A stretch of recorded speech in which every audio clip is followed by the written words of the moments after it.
Issues and who's unavailable for Brentford? Reece James unavailable probably for the season. Mason Mount the same potential for the last game of the season, but probably not. So that's obviously disappointing for us. Kai still struggling a little bit with his knee, so won't be available for tomorrow. But the good news is he should be training at the end of the week. What a big blow for Reece and also for Mason. Can you tell us more?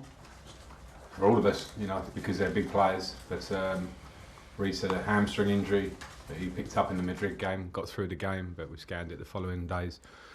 And Mason has been carrying this pelvic sort of injury for quite a while. Definitely predates myself by a while. So he's been trying typically, and medical staff have been trying, but we've got to a stage now where he will have a minor surgery and then be, as I say, probably a 4-week recovery, which we all know where that gets us to. Frank, the build-up to this game has been rather dominated by all the speculation about the next manager and Pochettino possibly coming in. Would you back a Poch appointment? And have you been asked actually for your view on that? I'm not going to get involved in any future manager talk because it's all speculation, as you say. So simple as that. Would you expect them to be in charge for the final 7 games, given that you've lost all the first 4? I wouldn't expect anything in football, but you know, I think it's very clear that we're coming to this club when it's in big difficulties. We had 1 day to prepare for Wolves, 2 games against Real Madrid. The second performance was much better. It was a proper team performance like I want to see. And the game in between that with Brighton, where we had to change a lot of the squad. So there were a lot of factors as to the 4 games that we've had since we've been working here. And as I said, the team and the club have been struggling for a while, so we come in with a view to help, and we'll keep working to help in a short time. The world won't change in a short time, but we'll keep doing our maximum to do that. Yeah, Thiago Silva made some interesting comments, didn't he, after Real? He said basically the squad's too big, you know, we need a better strategy for next season, and he's right on the money there, isn't he? Thiago's statements. Yeah. Okay, last one, Jeremy. Last one, sorry. 7 games left, Frank. I mean, it feels like the season's over after Real. Is it? It feels like it was the tone of your questioning, to be fair. If I'm honest, so you know, if you want to think that way, but for me it doesn't. I'm manager of Chelsea. I have a big link to this club and pride, and so should the players. So I think if you want to take it down your route, then it's over. But my route is absolutely not over. Thanks.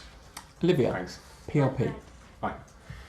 There's not been many instances in your career where at this stage of the season, even managerial and as a player, especially at Chelsea, you haven't had much to play for at this stage of a season. Is that weird for you? Is this something new that you're sort of taking on now? No, it's not. I understand it a little bit. I don't have a mentality of that there's nothing to play for, and I was fortunate enough to be part of teams that were challenging normally for stuff towards the end of the season, but that's not a given.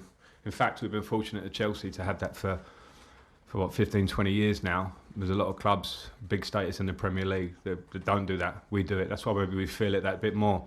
So I think it's important that it's just, there's a reality that when you have long careers, I've had one as a player and now a coach, you won't compete absolutely every season. It's not a given. So it comes down again to your personal, you know, pride, responsibility, wearing the shirt. We've got now 7 games, 4 against the top 4, 3 away from home. So the running's really tough. There's no doubt about that. So my interest is to see how the players react to that one, because they're tough games. So there's always something on those games. I understand that, and the players have to understand that. A lot of players, obviously, recently and have been brought in for the future. There's a lot of players whose futures are uncertain as well, so players that have been here for a while. Are we going to see any opportunities for those players that have been bought for the future, the likes of maybe Carney Chukwuemeka, Lonnie Madueke, Mikhailo Mudryk, those sorts of players? If they deserve it. If they deserve it, for sure. I think there is 2 things. There's the individual work of showing that you deserve it, and I'm fully for that. You know, my first period at the club, I came in with, you know, a transfer ban and losing big players, and everyone said, oh, of course, the young players get in the team. They got in the team because they deserved it, of how they trained and those things, and that's a culture and a way that you have to have at a top football club. And I don't think that changes just for the moment. I think that should always be there. So, you know, players have to train. Those 7 games and days of training now are all opportunities every day to try and show you deserve to be in the team. And as I think I've probably shown as a coach, if you do that, you'll always get an opportunity with me. And just finally, I just want to ask you one on Brentford. What have you been impressed with most since they came up to the Premier League? Because, you know, finishing 13th last season, but in 10th currently, it's been a pretty brilliant season for them, hasn't it? Yeah, I've been impressed with everything. Stability, really good coach, consistency to stay with the coach through difficult moments which you have in seasons, which, you know, for a team like Brentford, establishing themselves in the Premier League will mean moments maybe of difficulty. They've come through those always. A real clear idea of how they want to play, a real clear idea of the link to the recruitment with how they want to play. So I think that's obviously a huge credit to everybody involved. Thank you. Rantman. Frank, can I just ask you, you mentioned difficulty. What's been the biggest challenge you've had since you've come back? Is it just the fitness of the players, the schedule, or even the results you've had so far? Well, the schedule was always going to be challenging, but I knew that coming in, so that was a challenge in terms of trying to work with the players, see them firsthand. You can't make too many prejudgments, and of course the games came thick and fast, and then we had a lot of fitness and to think about within those games and rotation. So that period is gone. We don't have a crazy period like that until the last week of the season now, so it gives us a bit more time to work in between. And those have been the challenges. I think that there are always a lot of challenges. I came in mid-season at Everton and I found a lot of challenges. We probably had more time to work to the end of the season, so you can get some consistency in work. This is different. But at the same time, football is about challenges and you have to tackle them head on. So there are challenges and we have to keep going. Okay, any more? Yeah, last one. Yeah, I just want to touch on Enzo Fernandez. Obviously he joined for a record signing from a midfielder in January. So he's coming into a dysfunctional side. What have you made of this time so far? I think he's a fantastic talent. I think a young player to have achieved what he's achieved in this, you know, calendar year or footballing year has been amazing. To be part of a World Cup winning team and to earn himself a move to the Premier League and a club like Chelsea.